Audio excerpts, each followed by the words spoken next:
This is the Sixth Man Show, an Orlando Magic podcast, with your hosts, Luke Sylvia and Jonathan Osborne, covering all things Magic basketball. By fans, for fans. Go Magic!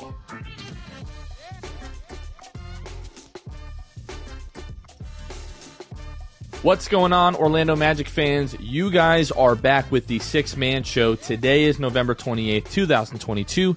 Jonathan Osborne here. Luke Sylvia is dealing with a gallbladder issue right now, so we're here with producer Kevin. We are, whenever you see clips of quote unquote whatever fan of whatever team is in shambles, that's going to be this entire podcast right now, just to give you guys a heads up. Kevin, how are we doing?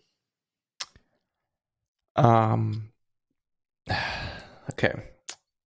I'm trying to think where to start.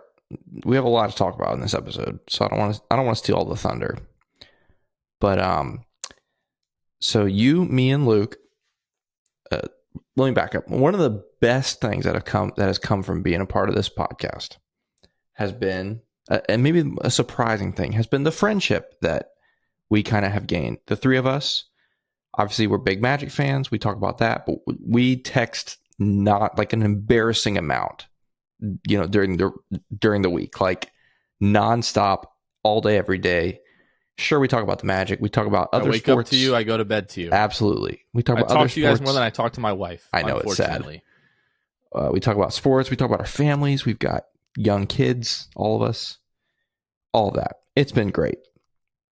One of the things that has come from that, we all have very different personalities, and so we goof off. I mean, kind of brotherly ways, I know what gets under your skin, and sometimes I egg you on. Same thing with Luke to us. Same thing. We all do it to each other. It's one of those things. But as with any kind of friendship, we've kind of learned each other and our personalities and all that kind of stuff. Of the three of us, I tend to, more often than not, with the Magic, I tend to be pretty chill. I'm obviously a very passionate Magic fan, but I try not to let the team weigh me down too much. Maybe that's just because I'm jaded from 10 years of being bad, whatever. I'm bothered tonight. I'm sad. I'm disappointed. I'm frustrated. Honestly, for the first time this season. I know we've had a lot of bad losses, frustrating losses, and I felt all those. But 10, 20 minutes after tip, I was like, okay, a lot of them, you could make some sort of justification for them. Injuries, schedule, whatever. And there were some bad losses that are inexcusable, don't get me wrong. But this is the one tonight where I'm like, man, what happened out there was not okay.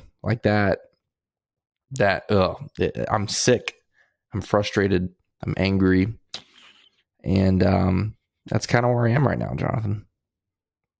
This past week of Magic basketball has just been one big crap sandwich. Normally what we would do is we would go through the games that have occurred since our last episode. And those were both of the Philadelphia games. And being as how our Monday show is usually our weekly show where it's kind of a recap of the past week, we would maybe touch on the Pacers game from Monday a little bit. Obviously, we had the Thanksgiving break in between then and now, but I don't even feel like it is beneficial for us to go through these individual games because it is a systemic problem with the Magic right now of what we're seeing, just the bad basketball that we're seeing. It is becoming a trend. So this is going to be a kind of overarching conversation on what is frustrating us about the Magic, what is wrong with the Magic right now, because there are some things going right, but I'm not really in the mood to focus on anything resembling positivity right now. Before we do that, though, just like every week, we're going to go through our weekly state of the Magic. So we'll start with this. The Magic went 0-3 this week, which brings them to a record of 5-15. They're 14th place in the Eastern Conference. They have the second worst record in the entire league. The Magic have an offensive rating of 109.6, which ranks 22nd in the league. They have a defensive rating of 115.1, which ranks 25th in the league. Their overall net rating is a negative 5.5, which is 24th in the league. Looking at the injury report, the only players that remain with statuses of out are Cole Anthony with the internal oblique tear and Jonathan Isaac as he continues to rehab from the ACL and the hamstring issue as he is ramping up his conditioning. Paolo Banchero made his return to the lineup on Friday after missing 7 games with a right ankle sprain. Mo Wagner made his season debut on Friday against the 76ers after missing the first 18 games of the season with a right midfoot sprain. And then this was a doozy. Markelle Fultz was upgraded to questionable Saturday before being ruled out on Sunday, and he is still set to miss a few more days. We weren't going to talk about this on the podcast. We were just going to mention it very briefly. As Kevin mentioned, there are different personalities in our group chat. We have like different perspectives of what's going on with the team, just like you would find in any friend group, right? We just all happen to be hyper passionate about the Orlando Magic. This got under my skin to no end. The biggest issue that I have is not the fact that Markelle was not playing. It's like, let's just lay out the scenario. So the Magic play on Friday, okay? On Saturday, Markelle Fultz is upgraded to questionable. Obviously, understandably so, every Magic fan is freaking out. We're going to see Markelle Fultz on Sunday, and I do think they had reason to believe that. I think we can all agree they had a reasonable expectation that Markelle Fultz was going to play on Sunday, regardless of the questionable status. Like, he was upgraded from out to questionable, and usually when you see guys kind of trending upward, more often than not, it's safe to assume that they're going to play. Maybe that was not correct in this case. So the Magic did not practice on Saturday. They did not hold a shoot-around Sunday morning or early Sunday afternoon, whenever they would typically have that. It's usually like later morning that they have their shoot-around. So there's not really any Orlando Magic basketball activities going on to give Markelle like any other kind of basketball activity, give him an opportunity to even hurt himself and then to be ruled out. So Markelle, late Sunday afternoon, like a couple hours before the Magic game started, he was ruled out. I thought it was ridiculous for the Magic to upgrade Markelle to questionable if you knew where his conditioning was on Saturday. He wasn't going to have any more of an opportunity to gear up and get more conditioning before the game on Sunday. And then the only reasonable reason to rule him out on Sunday is the conditioning, because they wouldn't have upgraded him at all if the bone scan, x-ray, MRI, whatever it was, if the toe is not completely healed, he doesn't get upgraded to questionable at all. And we know he's been practicing with the team. So I just thought it was ridiculous. Kind of got everybody excited for no reason. Kevin, I know you feel differently about this. Yeah, I do. I know a lot of people feel differently about it. So that's why I think it's important for us to have this conversation. Yeah, I definitely feel differently about it. Here's where it comes down to for me. He was listed as questionable on Saturday. Questionable does not mean he will play. Questionable, I've always read as a 50-50. Might play, might not play. So to me, for them to go questionable to out, which by the way happens every day in the NBA. Players go from questionable to out every day in the NBA. That's not different. It's not unusual. It happens. So for me, it's pretty normal. I hear what you're saying about the 24-hour window, like what could have changed in 24 hours. My thing is the Magic's, training staff, medical staff, they're required by the league to put out accurate medical reports before games, or not even before games, basically every day, put out accurate medical reports. And so if they thought there was any chance that Markelle could play on Sunday, they have to report that as soon as they think that, And so they have their side of the thing they have to do. And I know it's 24 hours. I know that sounds weird, but I don't know how it all works. I'm not an expert. You're not an expert. These guys in this field in particular, high level, high performance athletes, they do medical work that we not only on the surface we don't understand, but they get so far into the weeds that like even, urinized normal doctors that we go see, like they're so hyper focused and put all of their attention into just a handful of players. Like this is their job, is to take care of 15 players. And, right now half of them are injured. So 7 players, So they're so hyper focused on them that they know the ins and the outs. They have all the data. They're always measuring. They're always scanning or whatever. And they're always also, seeing how they respond every single day. And I believe that things can change in 24 hours. Like we've seen it before, with even like Paolo. I know it's different. Don't get at me. Like I know it's different. But when Paolo had his ankle sprain, last week even, we were thinking he was going to come back. He started going back to practice. And then, he didn't respond well to practice. And again, I know that's different. It had probably to do with the swelling of the ankle or the tenderness of the ankle, whatever. This is conditioning. I don't know how it all works, but something happened between Saturday and Sunday where they decided that 50-50 shot is now swinging to out. To me, I don't see it as anything bad, confusing, crazy. It seems normal to me. And again, maybe also it's just I'm exhausted from our medical situation of the last several years, and I just don't bat an eye anymore. But for me, it is what it is. I'm still excited because I think Markel's coming back in the next 7 to 10 days. I hope, maybe that homestand next week. Maybe he's there for all of that. I don't know. So I'm still excited about that. I didn't think it was a huge deal, but obviously I know you felt differently. So just to add a little bit more clarification in terms of like the official rules surrounding the injury report. So by 5 p.m. local time on the day before a game, other than the second day of a back-to-back, teams must designate a participation status and identify a specific injury, illness, or potential instance of a healthy player resting for any player whose participation in the game may be affected by such injury, illness, or rest. For the second game of a back-to-back, teams must report the above information by 1 p.m. local time on the day of the game. So if it's not the second day of a back-to-back, you have to start reporting that by 5 p.m. the day before, local time.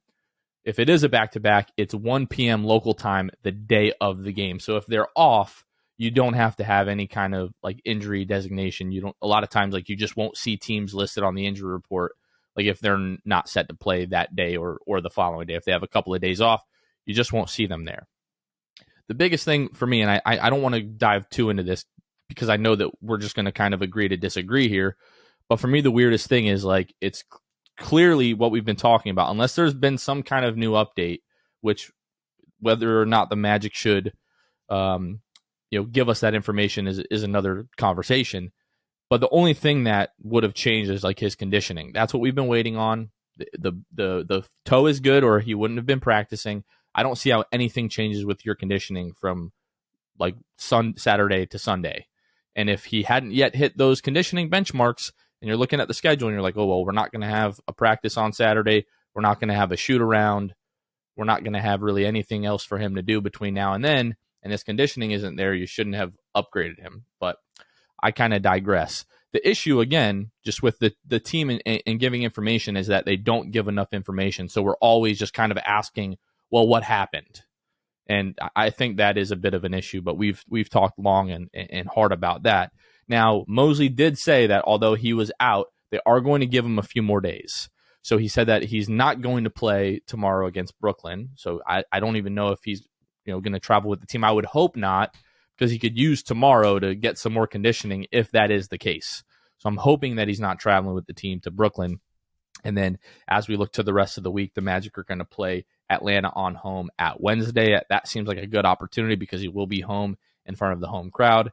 If not Wednesday, the Magic will be on the road for a back-to-back Friday at Cleveland and then Saturday at Toronto. So you're kind of starting and ending the week with a back-to-back.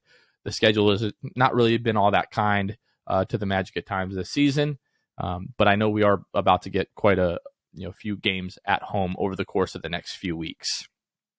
Moving on from Markel, Wendell Carter Jr. Wendell Carter Jr. with the right plantar fascia. My brain was already jumping to fascia as I'm ending Wendell's name here. With that strain, he's still day-to-day. He's missed the last handful of games here. Chuma Okeke is day-to-day with left knee soreness. He's missed the last couple of games. Jalen Suggs right now is day-to-day with right ankle soreness. We know that he's been kind of battling through this. He missed tonight's game against the Philadelphia 76ers. He left in the third quarter Friday night against Philadelphia, which is a little bit concerning because that is the ankle that he had surgery on.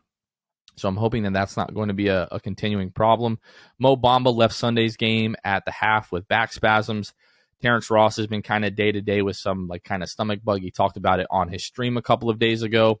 But he played the first half, wasn't able to go in the second half. He said he's still kind of feeling the lingering effects from that. But he did say somebody told him on his stream Saturday when Markelle was upgraded to questionable, and he said, man, if Markelle's playing, I'm going to play no matter what. I'm going to fight through that. So who knows what would have happened in this game if Markelle was able to play, whether or not Terrence would have been able to play all the way through that. And then tonight, Sunday night, as we're recording this, at the beginning of the game on the broadcast, Jeff Turner kind of let it slip that Franz Wagner has some torn ligaments in that right hand. We've seen it wrapped essentially the entire regular season at this point, I believe. He's been playing through that. We've seen him kind of re-injure it a couple of times. It's his shooting hand. It doesn't really seem to be affecting him all that much, but it is something to keep an eye on. I don't know if this is something, Kevin, that has the potential to get worse, and then we could see Franz Wagner miss some time. I almost vomited just like think. I literally threw up in my mouth just now thinking about that. Just injuries, man.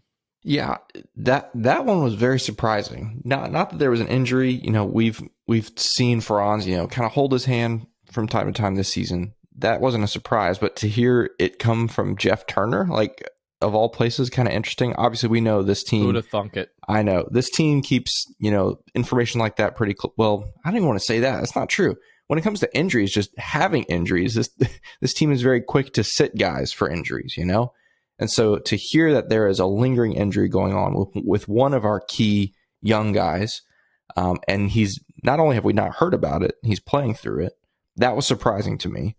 But hopefully that means it's not super significant, because obviously we know this front office and medical staff are pretty quick to sit guys if there's any concern for anything. So hopefully it's not a big deal.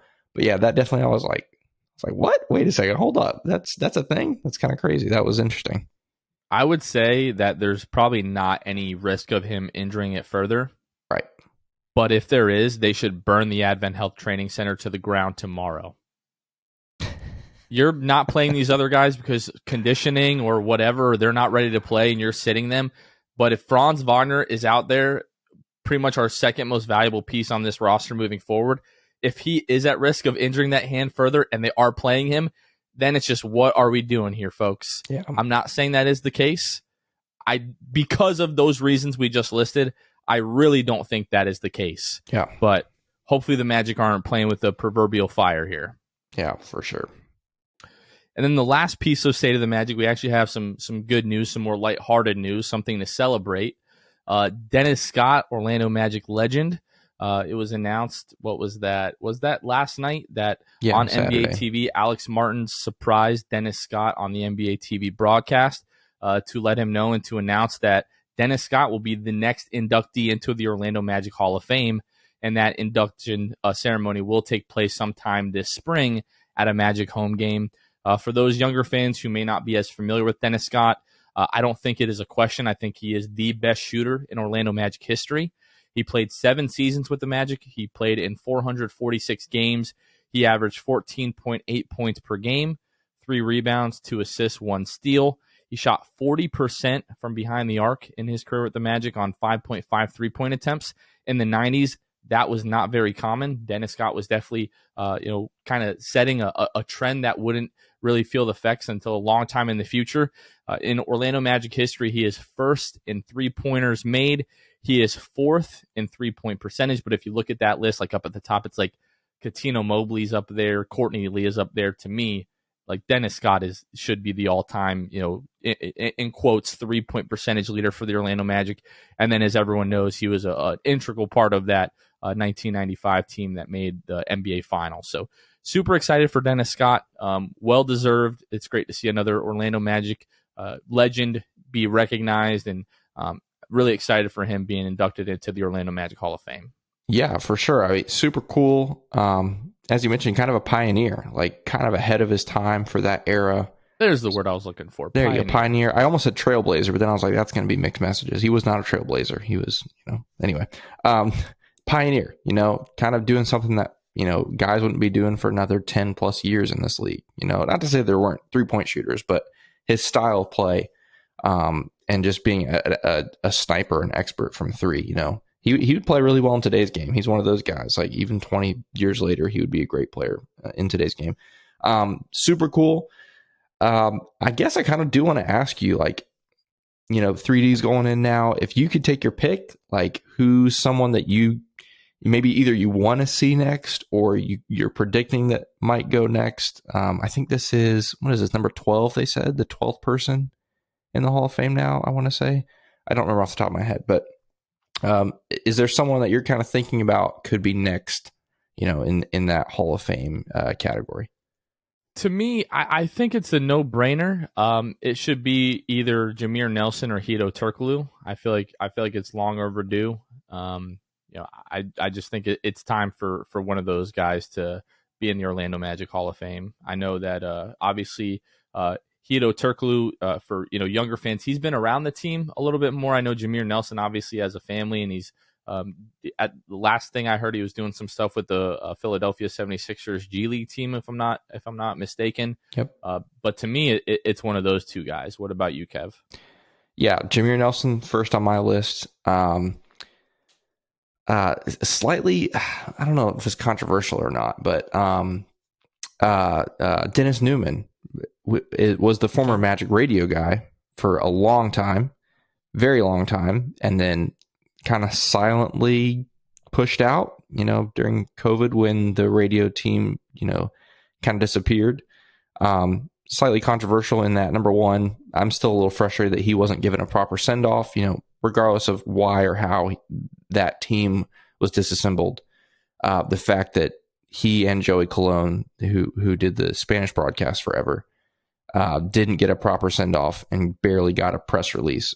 I'm still angry about it, to be honest. And so I'd love to see him get in there. He was part of the team forever. I think that'd be great. So I at least want to mention that because I'm still salty about it. But as far as players or like higher profile guys, I think Jameer Nelson, it's a no brainer for me. He's got longevity. He's got stats. He's got, momentum or momentous occasions, big moments, led us to the finals. Well, sort of injured, blah, blah, blah. You get it. But yeah, I think Jameer would be the next guy for me. So I'm looking at a article from our buddy Philip Rossman-Reich on OrlandoMagicDaily.com. This is from 3 months ago. The current Hall of Fame is Nick Anderson, Pat Williams, Shaquille O'Neal, Rich DeVos, Penny Hardaway, Jimmy Hewitt, Tracy McGrady, David Steele, Daryl Armstrong, John Gabriel, Brian Hill, and then Dennis Scott will be the next inductee here. Some of the potential shoo-ins in the future, Philip has listed Jameer Nelson, Rashard Lewis, Hedo Turkoglu, Bo Outlaw, Jeff Turner. That's another one who I definitely think will be in at some point. Dwight Howard, I know people have talked about. Scott Skiles. Personally, that one's going to take a little bit for me to get there, but I'm sure he eventually will be there. Yeah. Stan Van Gundy. I was thinking about this today. Stan absolutely should be in the Orlando Magic Hall of Fame sometime soon. Alex Martins, he'll be in there eventually, but it's kind of weird as you're the current CEO of the team to kind of put yourself into the Orlando Magic Hall of Fame. Yeah. And then Nikola Vucevic, and then this is going to be a hot take, Evan Fournier. He's got Evan Fournier listed here as like a potential. I don't think that Evan will make it. I don't know that Evan should make it. Nikola Vucevic definitely, but Evan Fournier, 100%. I don't know about that one. Oh yeah, Vuce, the day he's retired, which hopefully he retires with the Magic. Let's just say I'd love for him to come back and for his twilight years be a backup third string center whenever that time comes. That'd be a dream. I'd love that. But regardless, whenever he's done, he's going to the Hall of Fame ASAP. I was thinking about this today. Now that Dwight's NBA career may or may not be over. I mean, he's playing in Taiwan. Definitely should be on an NBA roster right now. I don't know how long he plans on doing this Taiwan thing. Maybe it's a year and then he tries to come back to the NBA. And I think there is a path to that. Teams see him playing really well and realize that this year he should have been on a roster and maybe he gets signed to another deal, which at that point, I think over the course of the next couple of years, whether he comes back or doesn't, his NBA career will effectively be over. But I was thinking about this today. If and when Dwight Howard starts coming to Magic games in the future, because his legacy very much will be as an Orlando Magic. And what kind of reception do you think Dwight would get if it was today? Oh gosh. I kind of think back to our episode we did. I think it was over the off season. The I Don't Hate Dwight Howard episode where we talked about that. Did we poll Magic fans? Is that what we did? We did. We polled Magic fans, and we got most people, I think, are at the point where they've kind of forgiven him, moving on. Obviously, not happy with how it ended, but time heals wounds. Blah blah blah. I think people would be a little more open to it than obviously the last, maybe a few years ago. For me, I think it all just depends on how he handles it. If he says a few more things about, maybe his responsibility, his role, is a little more accountable for how things happened, which we haven't heard yet, by the way. But if that were to happen, I think that would change the thoughts and the hearts really of Magic fans. And so I think if that were to happen, he would get 100% approval. Okay, 99% approval rating, right? Until that day, and if that day, that day may never come, it might be a 60-40 type thing. I don't know. We'll see. Yeah, I think it would probably be kind of mixed reactions, mostly cheers, but I'm sure some people would throw some boos in there.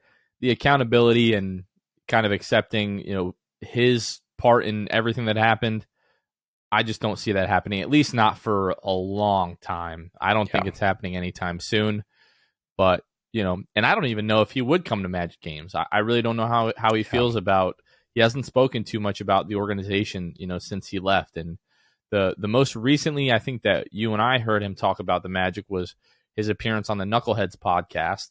Yes. And on that, he wasn't really accepting any of the blame. No. He basically was talking about how he didn't feel like the Magic wanted to win when he was here, which is just completely ridiculous. But yeah, and we mentioned it then. I'll mention again now. Like, if you haven't watched that, you should totally do it. I think it was like 2 hours. It was great. But it was great. Like, it was really good, especially as a Magic fan to hear. Some of it's going to get your blood boiling, but some of it was some cool stories, and I definitely recommend that Knuckleheads episode with Dwight.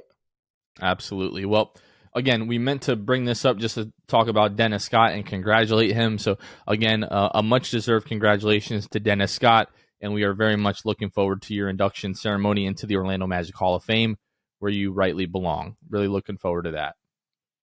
All right, we're about to trash the Magic. We're just going to be unrelenting. But before we do that, we want to thank a very certain amount of folks for their unrelenting support. We are talking about our patrons. So if you haven't heard, we do have a Patreon channel where you can join one of 3 tiers of membership starting just at $2 a month to help support the podcast. You can find us at patreon.com/the6man-show.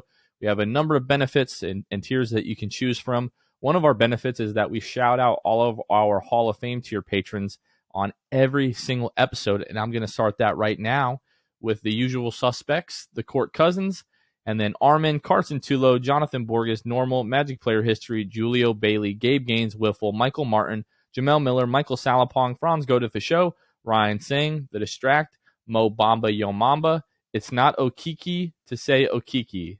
It's not OKK to say Okiki. He got me. He got me. It's not OKK to say Okiki. I got you. Thank you. If you listened to like 10 minutes ago, I did say OKK. I'm really making a true effort for that. Pierre A., Migzors, Dylan Holden, Mr. Mikey, Lil Penny, Eduardo Sanchez, Drum, Danimal, Dutto15, Bobby Skinner, Nate Donley, Goody93, Teddy Sylvia, Eric Lopez, Fuchsia, Juan Giraldo, Bill Fulton, Edmund Ligon, Hosea Squealin, Destined for Greatness, Caleb Pete, Cannibalism, Time Mr. TV, Brandon Grace, Chad3045, Joe Rothfuss, ESPN Really Sucks, Gear 95 Shred, Junior Barus, Half Rican, Fredo Nation. Thank you all so much for your support. We love our patrons. You can find us at patreon.com/the6man-show. Even when I read OKK, I cannot get it right. That is truly unbelievable. That was great. All right, let's let the cat out of the bag here, Kevin. The Magic suck right now. Like, there's no easy way to put it. And I can deal with bad basketball. We've seen bad basketball for years. What I can't excuse is poor effort, poor body language, guys looking like they're not even trying. I mean, where do we want to start? In the last 4 games, the Magic are 0-4. In terms of offensive rating, they're 27th in the league. Defensive rating, they're 29th in the league. Their net rating is 30th in the league. Their assist percentage is 27th in the league. Their rebounding percentage is 28th in the league. Turnover percentage is 17th in the league. Their effective field goal percentage is 25th in the league. Everywhere you look in terms of advanced analytics right now, the Magic have been complete trash over the last 4 games with a last-second loss to the Indiana Pacers. We should have won that game. But then basically what felt like 3 straight blowouts, 123-102 to the Indiana Pacers on Monday. You have a 107-99 loss to the Philadelphia 76ers on Friday.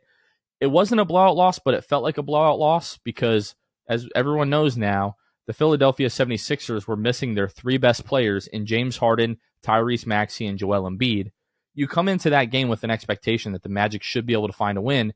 And then tonight, which is unequivocally, this is not over-exaggeration, this is not hyperbole, the Magic's worst loss of the season, a 133-103 shellacking at the hands of the Philadelphia 76ers in another game without their 3 best players. Yes, the Magic are injured. We are just decimated with injuries right now.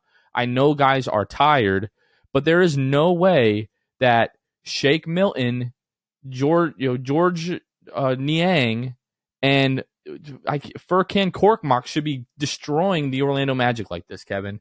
I literally, looking at the Magic this week, I have nothing positive to say about this team. Yeah, it's man, it's kind of like what I alluded to earlier. You know, the Magic over the course of the season have had some bad losses.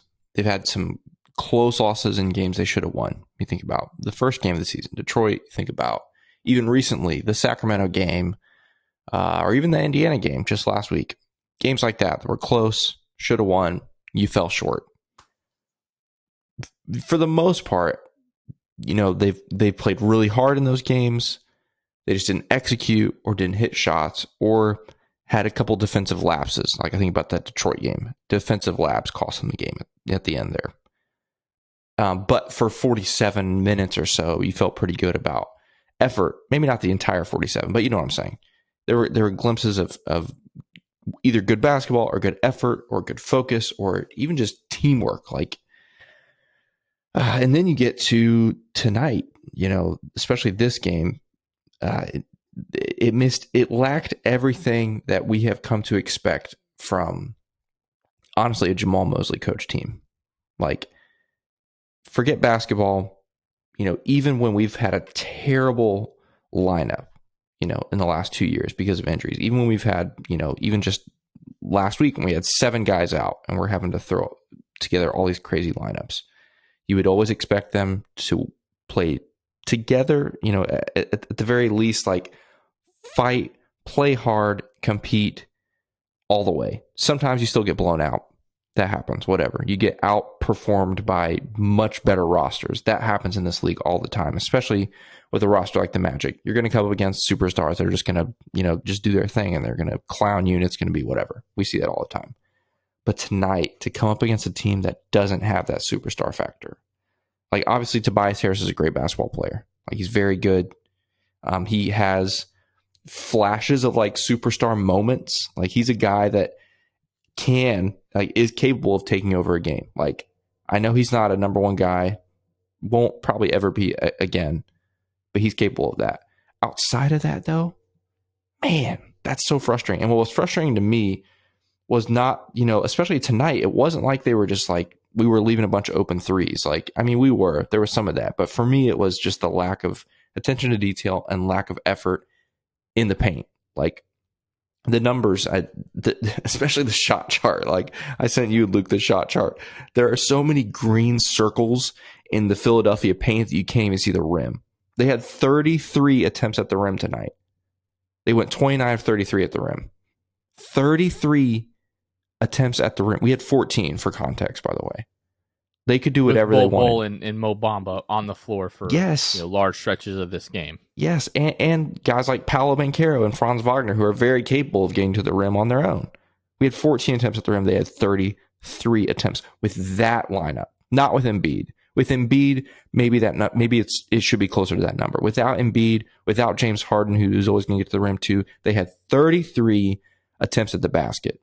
And went 29. I'm not a mathematician, but that's got to be close to 90% at the rim. That's where I get which is so unheard frustrated. of. That's where I get angry, is the number of attempts in the paint at the rim that were just completely unguarded, complete lack of assignments. Yeah,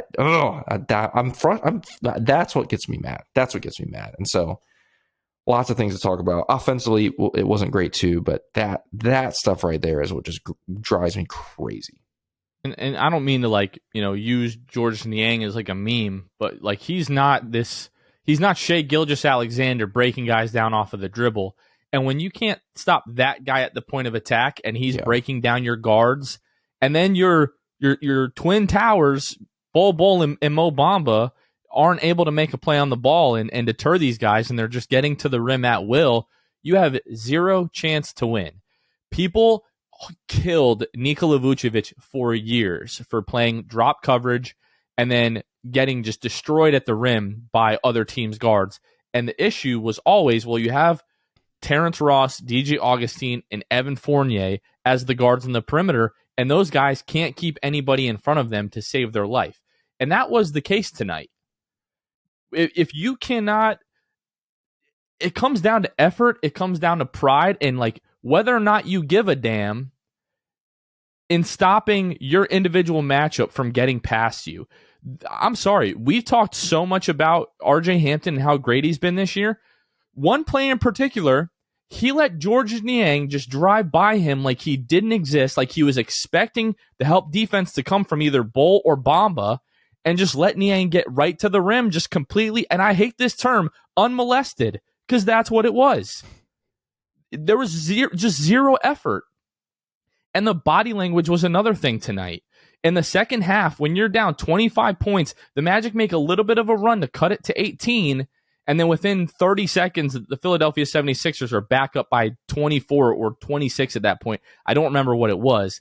That's a staple of these Mosley's teams. Even if they get down, they make a run and they make it interesting. Whether it was this cutting this lead to, like, you're never going to make up 25 points in the second half with this roster the way that you've been playing. But if you got the lead tonight to like 11, I'd be like, all right, the effort wasn't great the entire team, but at least you showed fight in the second half. You made it a game. 100%. You're down a lot of bodies.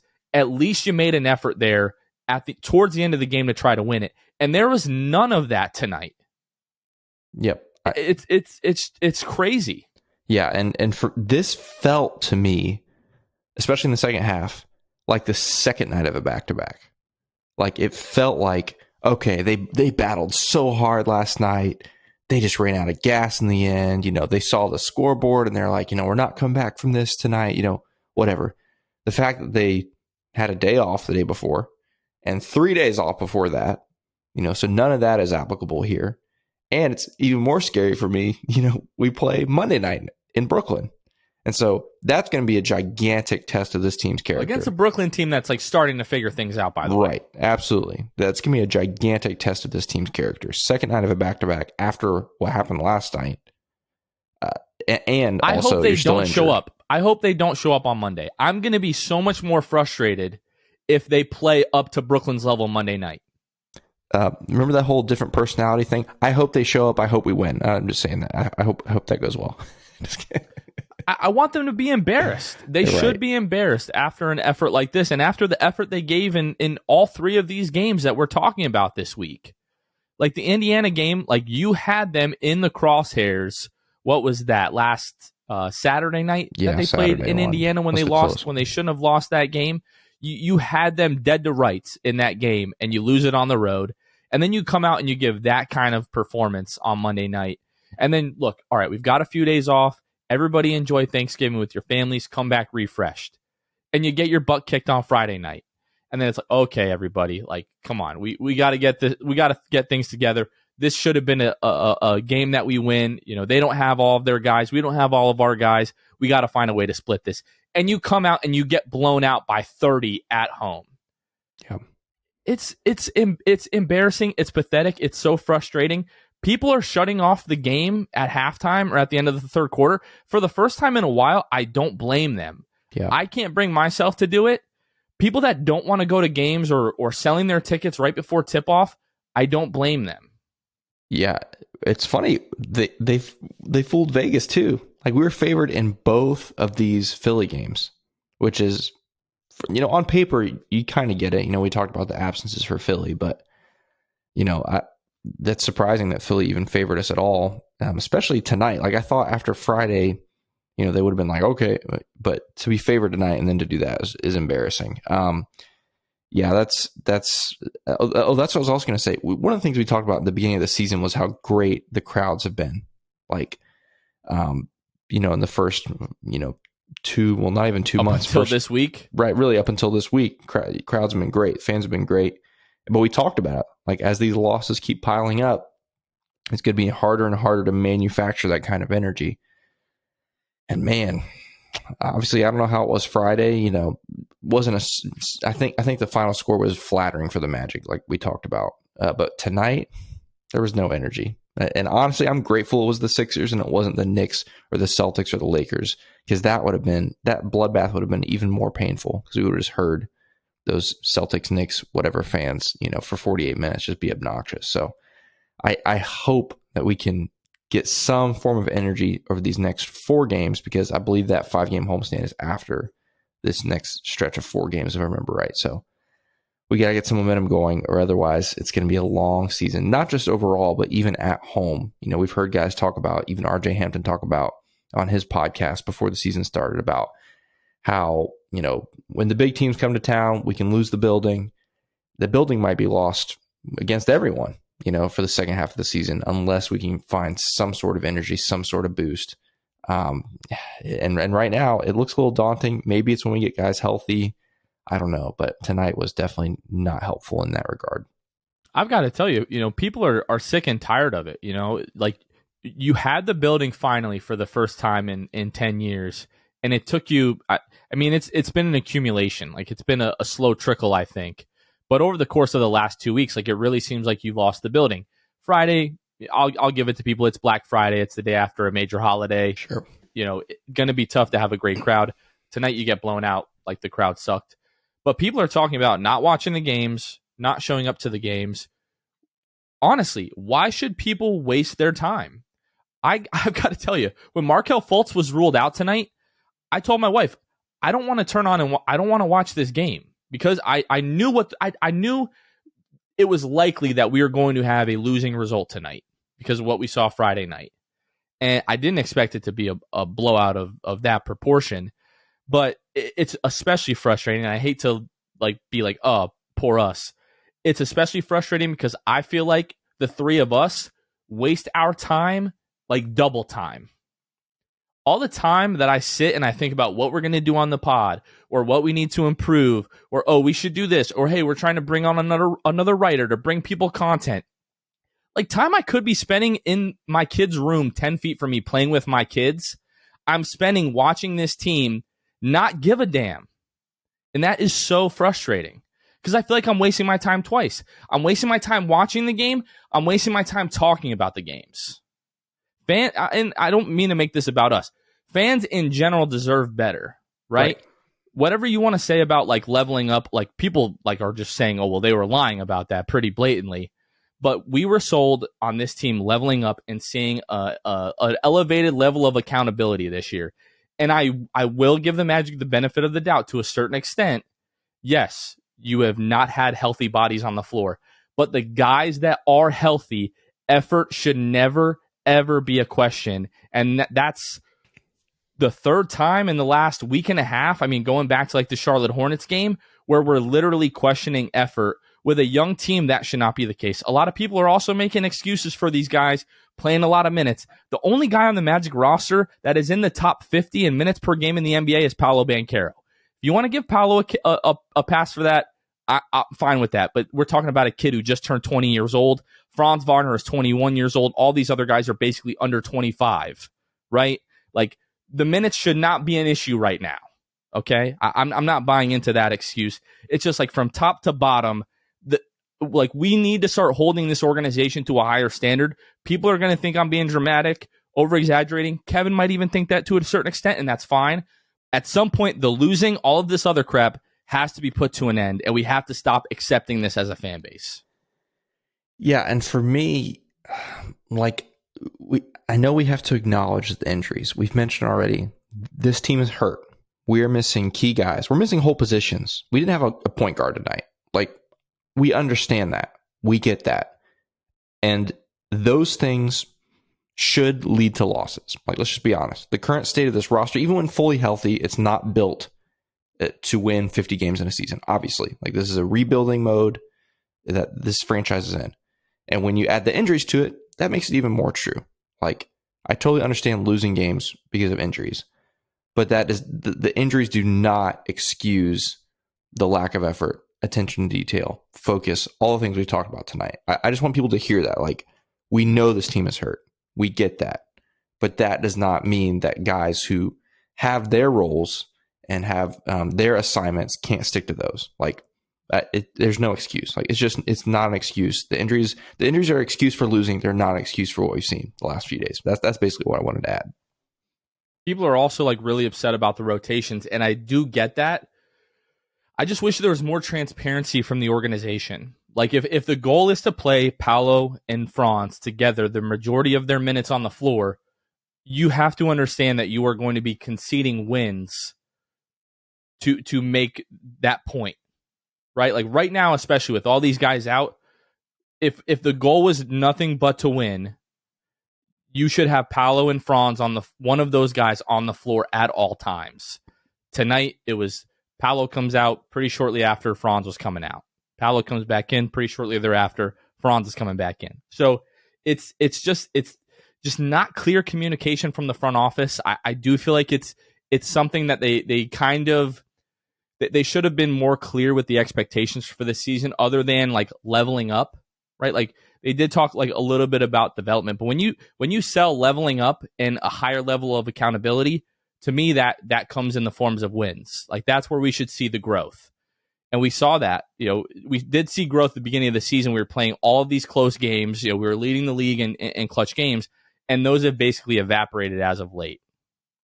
Yeah. You can look at the Pacers game from last week, but other than that, like, I think it's like 4 or 5 out of the last 6 have not been close. Right, and that's 100% what I'm kind of alluding to earlier, is that this roster, even fully healthy, not built to fully compete. I think when fully healthy, I think this team should compete for playoff or play-in spot, but obviously not championship competition. But that at the very least should mean competitive losses. And even when not healthy, they should be competitive. Even in losing, they should be competitive. And so, yeah, that's where it gets super frustrating. And I just, yeah, tonight was the last straw for me, which I didn't think would happen this early in the season. It's November 27th, man. It's November 28th, really, if you listen to this now on Monday, November 28th, and this is happening. It's a long season, which means, it's taken us a month to get here. A month from now, we could be bouncing back fully healthy. So I don't want to say that the season is gone. Like, I'm definitely not there. 100% not there. The season is gone. But it's slipping away. It's slipping away. Like, if the goal of the season was play-in, it's slipping away. You can't win a play-in spot in October to November, but you certainly can lose it. And so the team's going to have to bounce back. You hope when we get healthy, that's an opportunity to do that. But yeah, I just didn't think I'd be saying these things, not even before December. It's blowing my mind right now. It's frustrating. We'll revisit your opinion on whether or not the season is gone or slipping away in a little bit here when we do the looking ahead. But I did say that to my wife tonight. I was like, I just didn't want the season to almost be over at the end of November. I thought we would at least get into December before just the wheels started to kind of fall off. Last point that I want to talk about, Jamal Mosley, and we've talked about this, right? Like, his lack of willingness to hold players accountable in the media, like at least publicly. Now, that doesn't mean that he's not doing things in practice or at halftime, post game, whatever the case may be. Tonight, we got like the first glimpse of, I think, frustration kind of spilling over for Jamal Mosley in the post game conference. When asked about what he thought about the defense in the game against Philadelphia Sunday night, he said there wasn't any. And, does he feel like, the team needs to do a better job of being disciplined and playing with effort? And he said that they do need to do that. So obviously, you don't expect him to come out and call out anyone specifically. I don't think any good coach would do that. But just the fact that Jamal was willing to go that far. Normally, what we've seen in these post-game conferences, and to my frustration, is after a loss like this, he comes out and gives the other team credit for playing well, which is not completely false, but at the same time, like, you want to focus more on what your team didn't do well in a loss and learn to improve on that and try to stop that from happening moving forward.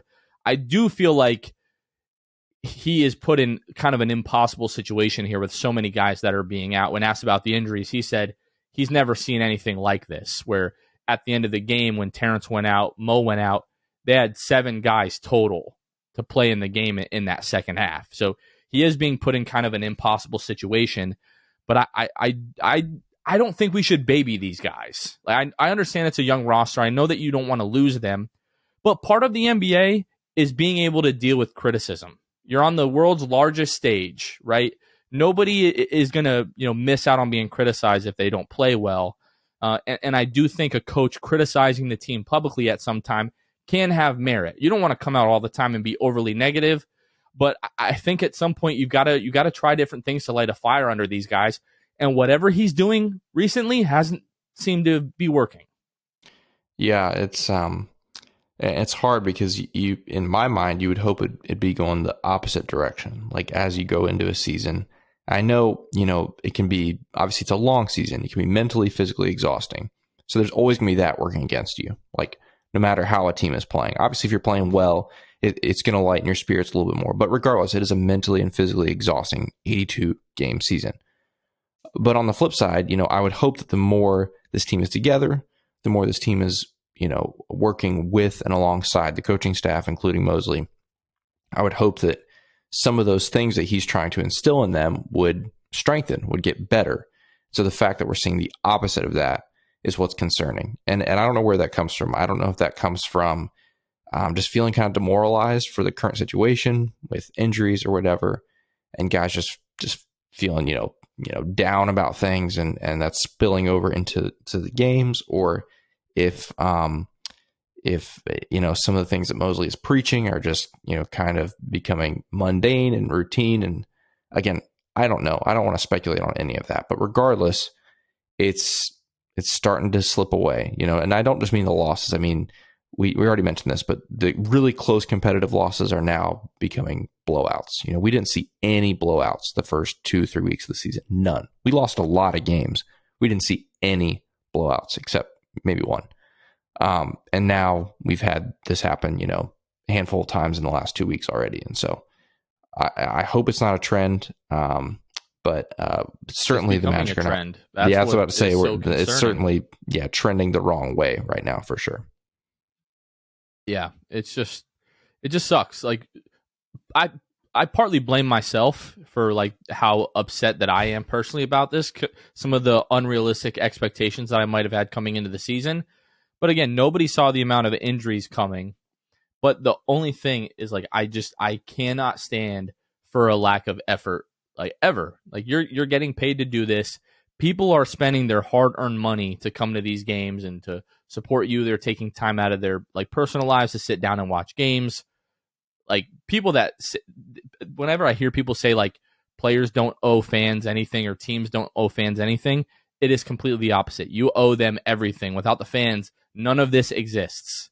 Like, you might be an accountant or a doctor, doing pretty well for yourself somewhere, but you're not playing the game of basketball for a living without the people that make it all run, which is the fans. So I know we keep talking about getting guys back, and I just don't know at this point if that truly is the answer for everything, because there are certain things that, regardless of the control that you have over who's playing on a given night, you can control your effort, your focus level, of attention to detail. You can control that on a nightly basis.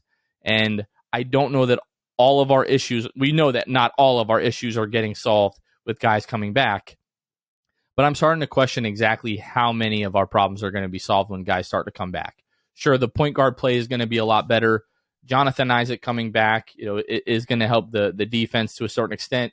We don't really know what he's going to look like, but I didn't think at any point this season we were going to have to question this team's level of effort because we didn't all last year, and we were a much, much worse, less talented team last year. And the fact that we're seeing that now is really concerning. And the team's got to figure it out. And I'll say this: I don't think we're tanking. I don't know for a fact one way or another. But if this front office is putting all of their eggs in this offseason's basket, you have to hit home run after home run after home run. After this season, there's no more of this. You're going to start to run into having to extend guys, past their rookie contracts. Are guys going to want to sign long-term deals here, or are they just going to accept the qualifying offer, play 1 year here, and then go into free agency after their rookie contract is over? That is a real thing that the Magic need to start worrying about if we're just going to mail this whole season away. If we're gonna punt on this season, so to speak. It's just not acceptable, and I hope that people out there aren't continuing to make excuses for what we've seen this week, because it is just completely unacceptable. Kevin, I don't know the next time that we're going to be able to use this, but don't forget, folks, after every Magic victory, the following day, you can get 50% off your online order at Papa John's with code MAGICWIN. Make sure when we win, you guys take advantage of this code, because I don't know how many times we'll be able to use it this year, unfortunately. Yeah, and my thing is that victory pizza going to taste good, when we get the next one, or is it just going to make you just sad that it's been so long since you've had it, That's probably the second part. Yeah. Probably going to make me more sad. But at least it'll be 50% off. Very true. And not only that, you're getting the 50% off, and is like all the dollars that you rack up in the Papa John's app, after a few pizzas, you get a free pizza. So there's always that. Like, you get 50% off and you get a free pizza. You can't really beat that, folks. All right, let's take a look at the week ahead, but I want to look a little bit beyond that, Kevin. Oh, yeah. Because it really does feel like over the course of the next 4 weeks, this is the season. I know we kind of talked about that in the homestand. You're able to go, 4-3 on the homestand. You're able to kind of stave off, the season ending during that 2-week homestand. But looking at the schedule for me, this really is the season. Let's talk about this week first. So tonight, as you guys are listening to this, the Magic are in Brooklyn to take on the Nets. That game is set to tip off at 7:30. Then on Wednesday, you come back home to take on the Atlanta Hawks. Tip off is at 7 o'clock. Then you hit the road for a road trip. You're at Cleveland on Friday. That game tips off at 7:30. And then Saturday, you're in Toronto to face off against the Raptors. That game is going to tip off at 8 o'clock. Kevin, what is your feeling on those 4 games? And then we'll take a bigger look at the schedule over the course of the next few weeks here. Yeah, my first reaction is this is 5 games and 7 nights. By the time this week is over, you had your back-to-back Sunday, Monday, game Wednesday, back-to-back Friday, Saturday. It's traditionally, historically speaking, never good. 5 games and 7 nights is brutal for any NBA team. So you have that going against you. You got 3 of them are on the road. Your one home game is against Atlanta, who unfortunately is a good team. DeJounte Murray's a clown. I just feel like I have to throw that in there. Complete loser. He's a trash bag. Complete loser. He is terrible for this sport and for this league. I can't stand his antics. He makes me so angry. All right. I had to get that off my chest. Poor Jabari. All right. Yeah. Okay. All right. The rest of the week, Brooklyn, Atlanta, Cleveland, Toronto. 1-3. Like, that's how I feel. I feel like right now, like my current state of mind, that's like the best case scenario. Yep. Best case scenario. Now, which one? No idea. Don't even ask me. That's the thing. That's the hard part. Whatever one we get Markelle Fultz back for, we win that one. Yeah. You get a little bit more juice and you get a win. Honestly, I would love to beat Atlanta on Wednesday. That would be great. Let's do that. Home. I'm going to say that. Let's beat Atlanta. Let's get Markelle back on Wednesday. Let's beat Atlanta. Lose the other ones. I don't know. I honestly, that does feel the most appropriate. Bring him back in front of the home crowd. Get a nice little ovation. Yep. But yeah, maybe you beat Atlanta, but you could talk me into going 0-4. Yeah. Now let's look at the next 12 games here. You play a playoff team every single night for the next 12 games, roughly like the next 3 weeks. So at Brooklyn versus Atlanta, at Cleveland, at Toronto, home for Milwaukee, home for the Clippers. You have a 2-game home series versus the Toronto Raptors. You wrap up a 5-game homestand on the 14th versus the Atlanta Hawks. Then you have a 2-game series in Boston. So at Boston, at Atlanta. 12 straight games where you are playing a solidified playoff team every single night, Kevin. The Magic will have a good chance. The Magic will not be favored in any of these next 12 games. No shot. It is reasonable to pick the Magic to lose every single one of these games.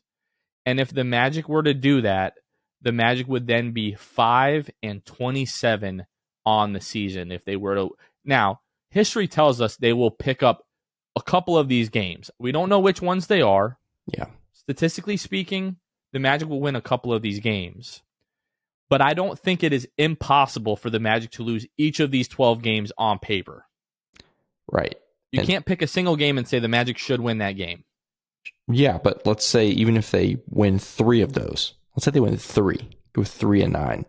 You're talking about being 8-24 after 32 games, which is rough. That's rough. So let's say you go 6-6. So at that point you're 11-21. The season feels salvageable at that point. 100%. So that's 11-21. Let's say 10-22. Season still feels salvageable. Mm-hmm. You'd have to go 5-7. Mm-hmm. So 9-23. Does the season feel salvageable at 9-23? That feels pretty tough. It's close. Yeah. It feels like the Magic have to go 4-8 or 5-7 at worst on that road trip, or the season is most likely over. Since we're already just feeling really down and depressed, you ready for this one? If this team is fully healthy, 100%, all 15 guys healthy, I don't know that they go 6-6 in that 12 games. I think they could go 6-6 in those 12 games if this team is fully healthy. I think they could, but I wouldn't sit here and bet that they would do that.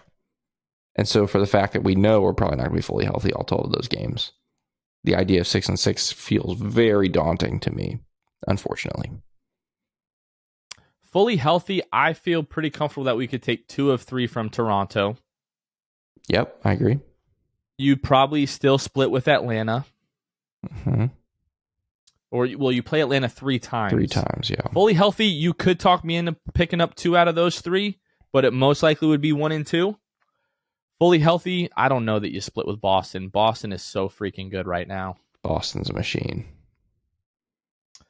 The Clippers, you could talk me into winning that game if this team is fully healthy. Yep, especially if they don't have certain guys, even unhealthy. That's probably one of the games that might be one of the most winnable ones, depending on who the Clippers have, which you never know on any given night.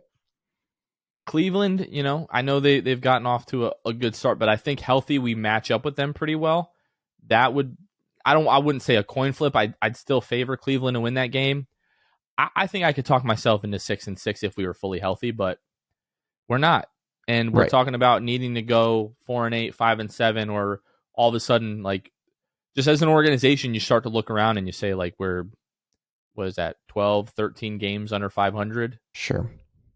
30 games into the season. The good news is, if there's a silver lining here, the games after that, one of the most winnable stretches of the whole season. Houston, San Antonio, the Lakers, Pistons, Wizards, Thunder, all in a row. Maybe the most winnable section. When you look at just strictly looking at opponents, that's a very favorable section. But again, is it going to be too far gone by then? I don't know. But ideally, I don't even know if this is even possible, but like, if we can be fully healthy for that stretch, you can put together a 5-game win streak right there. Like, I think that's entirely possible. And maybe you recoup some of that. Yeah, it's rough. I hate this team. It's rough. I don't want to talk about that anymore. I don't want to talk about it anymore. Because you know what happens after a 5-game win streak? And all of a sudden now we're only 8 or 9 games under 500. Then I started to talk myself into the play-in again. Yeah. All right, let's talk about the World Cup. Something a little bit less less dark, less Although it depressing. might be dark this time on Tuesday. I don't know. We'll see. So the game against England on Black Friday was pretty enjoyable. Pulisic, Tyler Adams, both played pretty well. I felt uh, the corner kicks from Pulisic. It felt like that we had like 4, 5 in a row at one point. It really felt like if you connected on those, you were going to be able to pull away with some more points there. But I ran from, and I know you're the expert here when it comes to soccer. I'm still very much learning, especially internationally. But everything that I've read and listened to says that Iran is definitely a very winnable game for the U.S. on Tuesday. Yeah, it's winnable, but it's not a walk in the park for sure. Like, they're going to have their work cut out for them, especially now that Iran has everything to play for. With their big win on it's Friday. Their win on Friday. Now they've got just as good of a better shot. Honestly, they draw against us and they're in. We have to win. We have to beat them to move on. So it's a lot of pressure on that young team's shoulders, which will be really fun potentially. Could be a really, really, really cool moment for them if they are able to pull this off. And there's also like added tension now because, well, not now. I mean, there's always been tension between the United States and Iran, but now it's kind of boiled over into the social media realm, and I won't get into all of that. But yeah, so it'll be a little spicy. It'll be a spicy afternoon on Tuesday. Hopefully they can pull it off, move on to the round of 16. But I'm just going to say I've been thoroughly enjoying this World Cup as a whole. Like, I don't want to talk too much about the circumstances and the location. All that's a sham, and I think it's disgusting where it is and that it's taking place. But if I could just put all that aside for a while, the actual games, the matches have been highly entertaining. Lots of upsets. It's been very fun for someone like me who is a passionate fan of the sport. It's been a lot of fun, and so hopefully that continues this week. But above all else, all I care about is a United States victory on Tuesday, where they can move on and play in the round of 16. And then from there, you never know what can happen. We'll see. A shout out to our friends at Orlando Magic UK for the games against Wales and England. The two draws there. Man, I'm not a huge soccer fan, but the World Cup, even if the U.S. isn't playing, is always like incredibly exciting to me. You can just feel the stakes of every single game, and the atmosphere and the crowds are always phenomenal. But I was ready to lose my mind if we were able to connect on one of those headers from the Pulisic corners against England on Friday. And I'm looking forward to being able to do that Tuesday against Iran. Fingers crossed.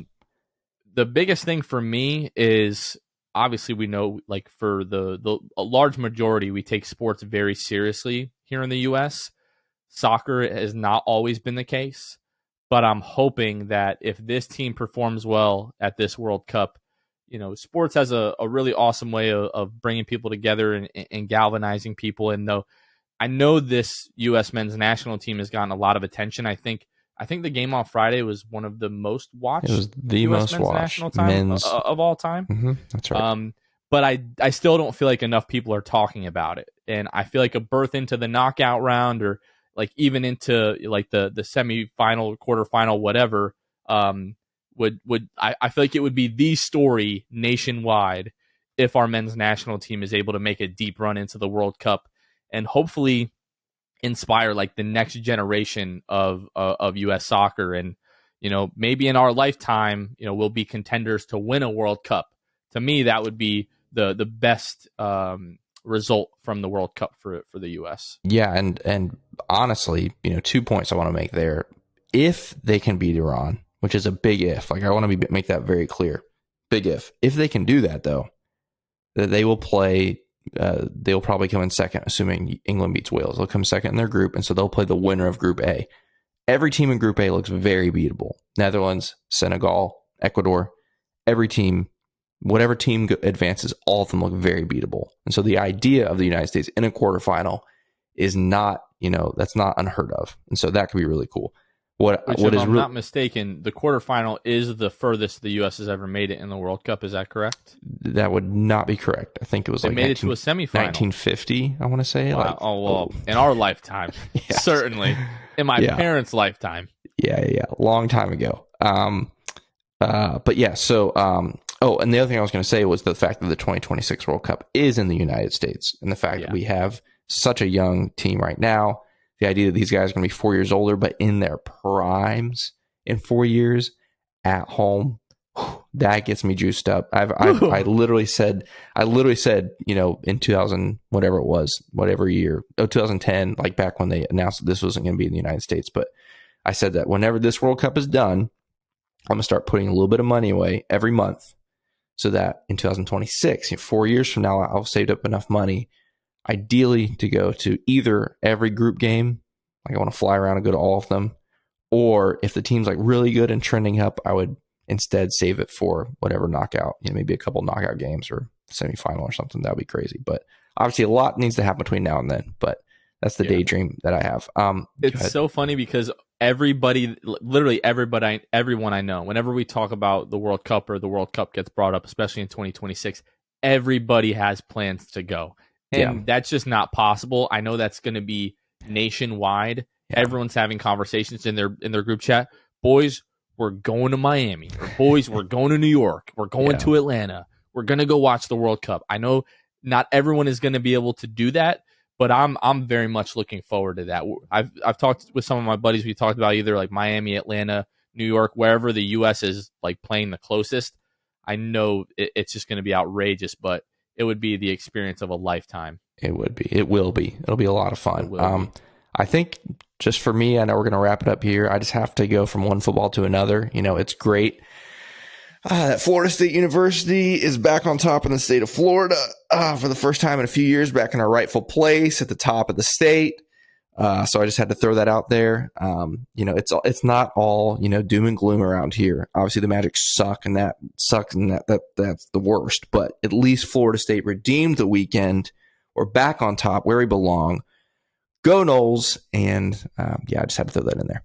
So this is how my weekend started. It started with the Giants losing the most viewed regular season football game of all time on Thanksgiving to the Dallas Cowboys, the team that I hate more than any other team in the entire world, including the Miami Heat. Then it was the North Carolina Tar Heels basketball ranked number 1, losing to Iowa State. Then the UNC football team lost. And then the UNC basketball team lost again in quadruple overtime to Alabama, and then followed that up with an Orlando Magic blowout loss.